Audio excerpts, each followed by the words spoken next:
Dear Elijah and Elena, do not get married if...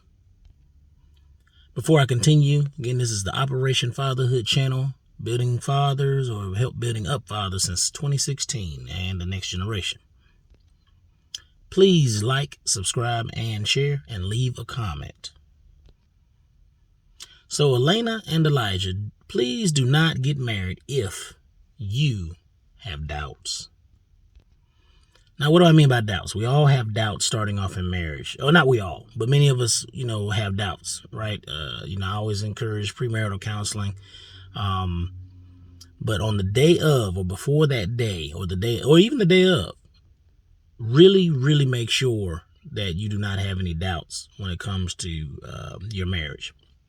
Now, when you get older, you will realize your father was not perfect.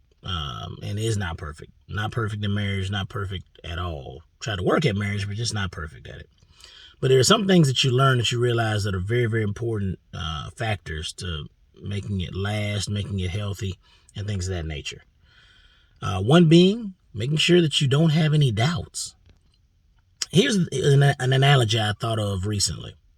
Think of it like this. Let's say a man and a woman love each other, right? And they move into a house to each other with a faulty foundation. In that foundation, there's holes, in the walls or in the insulation.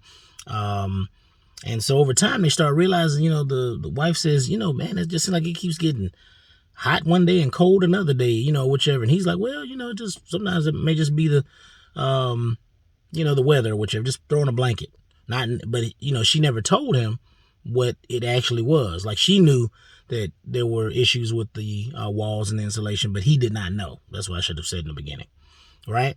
So over time, he doesn't know. He doesn't think to try anything else. Now, I'm not saying this, is the dumbest guy ever, but it's just an analogy for what doubts can do to a marriage. Doubts can have leave holes in the foundation, make the foundation faulty. Because when you started off that way, it can end that way with those doubts. And you want to make sure that both persons know what doubts they're struggling with so they can try to come together and make sure they build up and strengthen their foundation. Sort of like that house with the holes and the insulation and messed up walls, right? You want to make sure that the foundation and the walls and the insulation and everything is strong so you can control the temperature, okay? And that you both can be on the same page to make sure that the temperature is controlled. All right? So do not have doubts going into marriage. Something to think about.